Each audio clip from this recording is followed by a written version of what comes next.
Assalamualaikum warahmatullahi wabarakatuh. Masih bersama saya Muhammad Nasirullah. Jika teman-teman ingin melakukan penelitian, maka teman-teman akan melakukan studi literatur yang biasanya digunakan untuk menunjang penelitian kita, terutama untuk mencari tinjauan pustaka yang memperkuat penelitian kita. Kalau biasanya teman-teman menggunakan Google Scholar, kali ini kita menggunakan bantuan AI, teman. Silakan teman-teman ketik di pencarian misalnya konsensus AI, teman-teman. Silakan teman-teman klik ini konsensus.apps ini. Seperti ini tampilan pertamanya. Kalau ini karena bahasa Inggris, boleh teman-teman ganti ke bahasa Indonesia. Nah, ini tampilan awalnya seperti ini. Nah, ini apa itu konsensus? Ini saya masih mencari menggunakan AI untuk menyaring temuan langsung dari penelitian ilmiah. Jadi ini saingan berat dari Google Scholar, teman-teman.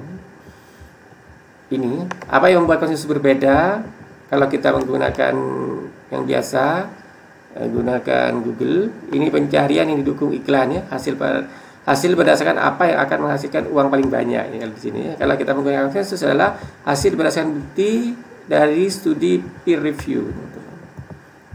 Jadi beda, ya, hasilnya. Langkah yang pertama, silakan teman-teman klik di sini, login dulu, silakan teman-teman di sini. Kita login menggunakan Google saja, teman-teman.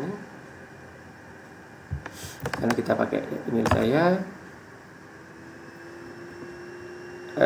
Sudah masuk seperti ini. Kita klik aja di sini. Tunggu dulu sebentar. Bisa login. Ya, sudah muncul seperti ini. Silakan teman-teman, kalau mau teman-teman pakai ini silakan. Kalau mau pakai bahasa Indonesia, teman-teman klik kanan, kemudian translate seperti biasa. Baik menggunakan Microsoft Edge atau menggunakan Google Chrome, silakan teman-teman. Setelah itu silakan teman-teman cari di sini. Untuk mencarinya teman-teman ada caranya seperti ini, teman-teman. Ada tanyakan tentang hubungan antar konsep. Apakah memukul berdampak pada perkembangan masa kanak-kanak, misalnya seperti itu. Ajukan pertanyaan sederhana, iya atau tidak. Bisakah suplementasi seng mengobati depresi? Atau menanyakan tentang efek dari suatu konsep. Apa efek dari diskriminasi narkoba, gitu. Seperti itu contohnya, teman-teman. Kemudian topiknya macam-macam, silahkan teman-teman cari. Atau misalnya teman-teman untuk contoh kali ini misalnya saya akan melakukan perbandingan antara Google Classroom dengan Microsoft Teams misalnya. Jadi ketik sini perbandingan Google Classroom dengan Microsoft Teams. Apakah sudah ada penelitian yang seperti ini? Microsoft Teams. Kita cari aja. Di sini ada pilihan ini, teman-teman, ya. Jadi semua tahun tinggal klik saja ini tahun berapa yang teman-teman literaturnya mau dicari, gitu, ya. Tapi kalau mau semua silahkan aja pilih semua tahun aja. Kita tunggu prosesnya sampai ini keluar hasilnya. Nah, ini hasil yang menunjukkan bahwa tim efektif dalam mengatasi beberapa tantangan, terutama menghadapi guru selama pelajaran jauh. Ini. Kemudian kelayakan studi Google Classroom sebagai media belajar menunjukkan hasil efektif. Jadi langsung ke hasilnya, teman-teman. Jadi tidak seperti Google Scholar. Ini langsung muncul seperti ini, teman-teman. Kalau teman-teman mau mengutip, tinggal teman-teman klik di sini saja, mengutip. Nah, jadi pilih yang ini, MLA, Chicago atau Big ini.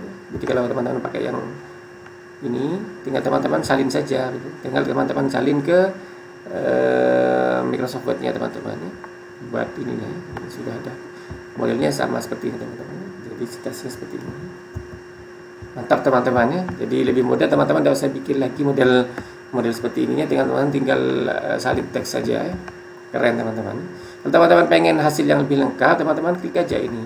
Diklik saja, nanti akan muncul seperti ini lanjutannya, ya, teman-teman. Lebih lengkap. Nah, ini. Jadi abstraknya akan muncul seperti ini. Berapanya pandemi seperti ini teman-teman. Jadi abstraknya sudah muncul. Kalau teman-teman pengen teks aslinya, teman-teman bisa langsung klik di teks lengkap ini teman-teman. Maka teman-teman akan diarahkan kepada sumbernya ya. Jadi ini review PDF-nya. Seperti itu teman-teman. Jadi keren sekali. Nah, ini teman-teman. Kalau teman-teman mau merangkum yang ini, teman-teman tinggal salin ke yang kemarin itu, yang tutorial sebelumnya tentang cara merangkum itu teman-teman. Itu sebuah penelitian, jika mau dirangkum silahkan teman-teman pakai yang kemarin, penelitian kita yang kemarin itu. Bagaimana teman-teman, mudah bukan? Dan ini bermanfaat sekali buat kita yang akan melakukan penelitian. Demikian tutorial kali ini, mudah-mudahan bermanfaat. Saya akhiri. Assalamualaikum warahmatullahi wabarakatuh.